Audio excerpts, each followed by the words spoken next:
സാത്വിക ഭക്ഷണത്താലാണ് സൃഷ്ടി. അതൊരു വീട്ടിലായാലും ഒരു നാട്ടിലായാലും ഒരു രാജ്യത്തായാലും. രാജാവിന്റെ ഭക്ഷണമാണ് പ്രജകളുടെ സമാധാനത്തിന് കാരണം. ഒരു രാജ്യത്തിന്റെ സ്വസ്ഥത രാജാവിന്റെ ഭക്ഷണവുമായിട്ട് ബന്ധപ്പെട്ടിരിക്കുന്നു.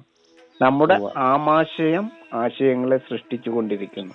ആമാശയം ശിവത്വമുള്ളതല്ലെങ്കിൽ ആശയവും മാറും. ആശയം ശവത്വമുള്ളതാകും. ആശയം ശിവത്വമുള്ളതാവണമെങ്കിൽ നമ്മളുടെ ആമാശയം എന്താവണം? ശിവത്വമുള്ളതാവണം. നമ്മളുടെ നാവ് സാത്വിക ഭാഷണം നടത്തണമെങ്കിൽ സാത്വിക ഭക്ഷണമാണ് നാവിലേക്ക് വെക്കേണ്ടത്. ഇല്ലെങ്കിലോ സാത്വിക ഭക്ഷണമല്ലാത്ത ഭക്ഷണമാണ് നമ്മൾ നാവിലേക്ക് വെക്കുന്നതെങ്കിൽ സാത്വികതയായിരിക്കില്ല നമ്മളുടെ നാവിൽ വരുന്നത്.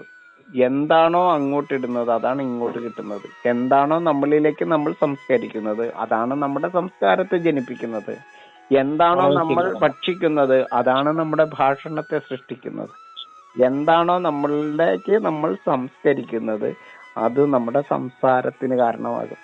ഇപ്പോ ഭക്ഷണം എന്ന് പറയുന്നത് നമ്മൾ വളരെ ശ്രദ്ധയോട് കൂടിയിട്ട് ചെയ്യേണ്ട നല്ല ശിവത്വമുള്ള ഭക്ഷണമാവണം നമ്മളുടെ നാവിലേക്ക് വെക്കേണ്ടത്.